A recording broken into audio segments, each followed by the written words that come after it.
NextWaveDV presents NAB 2013. Made possible by Zeiss. We make it visible. Kessler Crane. Innovative tools for filmmakers. Red Rock Micro. Introducing the one-man crew. We're at the Zeiss booth with Richard, talking about some new lenses that you guys have available now. Yeah. How's it going, Tony? Doing good, man. Yeah, good.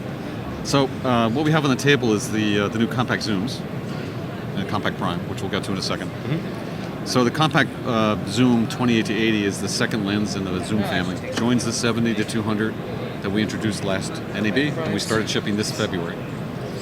So what makes the compact zooms unique are really two key features. They cover a full-frame chip, so they're the only Cine zooms in the world that cover the 24x36 sensor size, such as the Canon 1DC here. And the mounts are interchangeable. So like our CP.2 lenses, you have a choice of 5 mount options, from PL to Canon to Nikon, Sony E-mount, and Micro Four Third mount. And it gives the filmmaker and like rental houses tremendous flexibility. So we know camera technology is changing really quickly. We don't know where it's going to go in the future. I mean, we have a 4K DSLR camera here, which is crazy. Yeah. You know, we're going to see the sensor pop up with something else with a PL mount on it. We think so. We don't know from whom, but within the working life of this lens, we anticipate this. Right. So we want to make sure that when someone's plunking down a lot of money on these lenses and they're making a big investment, that investment doesn't become obsolete as cameras change. Absolutely. So both our zooms and our primes, our compact primes, give just that lots of flexibility in terms of keeping up with what's happening in the camera market. Yeah, and a zoom is a highly indispensable lens option to go with for multiple reasons. I mean, not only are you getting variable focal lengths, but you have the creative option to be able to pull zooms, and you're not compromising by saying I want Zeiss quality, but I'm having to go a different route. Right. You know, when you know our target market for a lot of our products, like CP.2s and compact zooms, is really the entry-level market. And a lot of guys are starting off shooting with DSLR cameras. And the first thing they're going to do is they're going to mount their autofocus still photo lenses to it, and they're going to try to use it for motion capture. And most times it's going to be okay. But they're going to reach a point in their career when their equipment is going to keep them from kind of getting to the next plateau. And a limitation with a zoom lens made for still photography is that the focus doesn't hold through the zoom range, because it was never made for motion capture. It was made for still photography.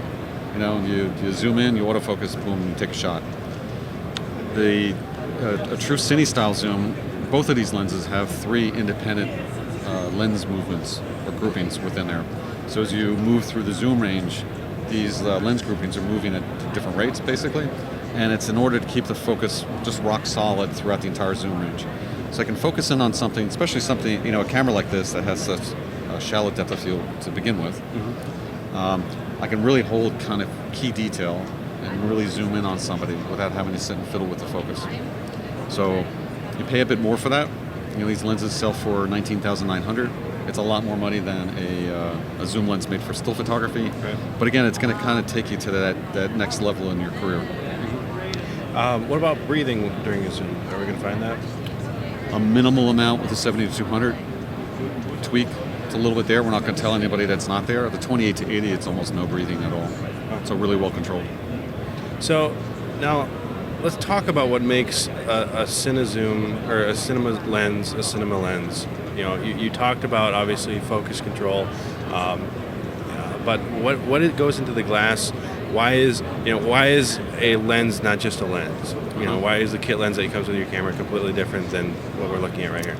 Well, I think the best thing to do is maybe to show it. So what we have here is a CP.2 50mm, that's 28mm, with a Sony E-mount. So what I suggest doing is we take a quick break in the interview. We're going to mount it to your camera, and we'll finish the interview with this lens. That's good. Okay. All right, so we've now swapped for the CP.2 lens. Right. And this is a little different than the little kit lens that we've had on our Sony camera before. Yeah. So just tell us a little bit what goes into a lens like this and why the quality is so different. So I like to say that there's 3 key elements to making a good lens. It's like a 3-legged stool. You take one of the legs away and the stool is going to fall over. And lens design is very much like the same thing. So we start with a good design, So Zeiss has been designing lenses for cameras since the 1890s, a long, long time. We really understand how light passes through glass and how to control it. And we start with good materials, so it's high quality glass, all metal construction, as you can see in the lens cutaway here. There's a lot that goes on inside of a mechanical manual lens. And then it's actually the construction of the lens itself. And each of those three things plays an equal and an important role in terms of the final result. So if you don't start with a good design, if you don't start with the right materials, and if the lens isn't put together correctly, you're going to suffer. And by that, what I pretty much mean is that you're going to see unsymmetrical focus. You might see it side to side, top to down, diagonal, where one side's going to be sharp, the other side won't be sharp, and it's going to change throughout the focus range. It's really important that the optical center in every lens element stays true, not only when the lens is fixed, but also through the focus range. So as the lens is moving, as I'm spinning the lens barrel here, the helicoids are actually moving this focus group up and down. There can't be any shift of the lens elements through that movement, otherwise you're going to start to see artifacts pop up in focus. So a cinema lens compared to a lens that was made for still photography use, first of all, it's going to be the quality that you need for the camera that you're using, but it's also going to be a durable, well-made lens. It's going to be a lens that's going to last 10, 20 years. A lot of our old legacy lenses, standard speeds, super speeds, Mark 1s, Mark 2s, Mark 3s, they're still in service. And a lot of these lenses today are selling for more than what they did when they were used, when brand new. I mean, it's crazy. So a lens like this is made to be used every day. It's a tool. It's not a jewel that sits in a case that no one ever touches. Oh, it looks pretty, but you never mount it to the camera. This is something that you're going to make money on. It's designed to be put onto a camera and used every day, and it has to last. It has to have that durability. So a cinema lens is going to kind of give you that. It's also, the lens is going to give you, most of the barrels are going to be the same dimensions, meaning the front diameter and the depth of the lens and the position of the focus gears are all going to be identical. So changing lenses on camera in the middle of filming, you want to minimize your downtime. So changing follow focus, changing matte box, very simple to do when the lenses are all the same size. Mm-hmm. This lens is also going to give you better control of focus and aperture. So the rotation from close focus to infinity is 300 degrees. The more rotation, the more focus control you have. And the manual iris, 14 blades, it's a continuous clickless iris. I'm not controlling it through camera electronically, which means that if I'm panning from a bright scene to a dark scene, I can open and close the iris very smoothly, so that you're not going to see it on screen. So I've seen a lot of people copying your design and trying to create cinema lenses out of still lenses. Can you tell me what goes into the glass and why good glass can free your image and bad glass can limit your image? Yeah, so we're proud of the fact that the CP.2s, the lens elements are actually derived from our SLR lenses. So in the showcase in front of us, and we can show that later, you'll see that we're showing our SLR lenses. And yes, these lenses were made for still photography, but they really work well for motion capture. And these are the same lens elements that we use in the Compact Prime series. So we're happy with the performance of the lens because they cover the big chip, but they're also of high enough quality that they're going to resolve the very small pixel sizes in high resolution cameras today. We know on the still photography side, the D800 is really pushing the boundaries of sensor technology. It's a 36 megapixel, 4 micron sensor, pixel size, and it really pushes optics to its limits. Right? You put a bad lens on it, you're going to really see it, and where you see it is that in that fine mid-tone detail. We even fabric on shirts, something like that. You're not going to see the definition and the separation and the small tonal values with a bad lens. A good lens, you're going to be able to actually pick out that small, minute detail.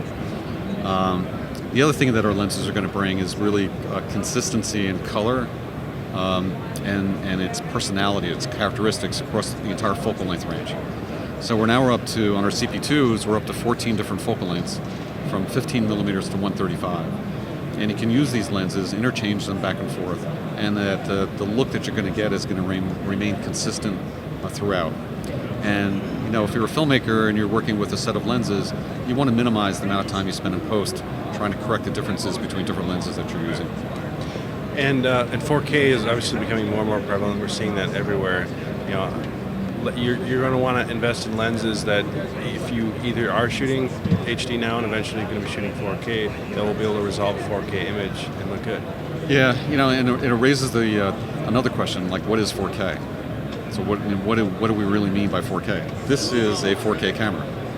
This 4K camera is different than Sony's f/65.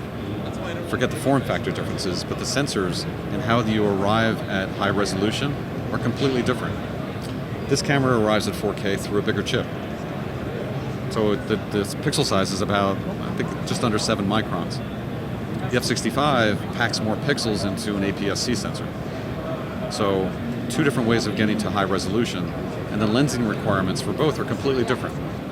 So on a camera like this, I need a lens that covers a 43 millimeter image circle size.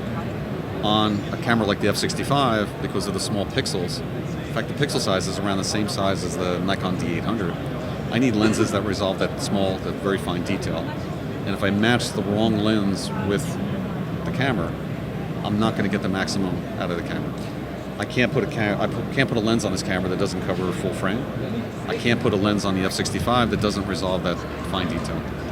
So really understanding, if you choose a 4K camera in the future, it's understanding how that manufacturer arrives at high resolution. Another case in point is a sensor like the new Red Dragon sensor, 6K. It's a combination of a little smaller pixel size, but also a physically bigger sensor. And what that means in terms of image circle coverage remains to be seen, but we think we're going to need lenses that actually cover the bigger circle. So the message we give our customers is that an investment in either our zooms or our primes is relatively safe, given all of the changes in sensor and camera technology, and that it'll cover both the big chip and resolve the fine detail, regardless of what path the manufacturer takes to high resolution. Very good, Richard. Well, thank you very much for the lens education. I hope that answers some questions for people that are in the market for lenses, not sure exactly why they should be investing in what they should be investing in, and something that you could potentially be saving their pennies for the long term. Thanks. Great. Subscribe to NextWaveDV, where filmmakers get educated.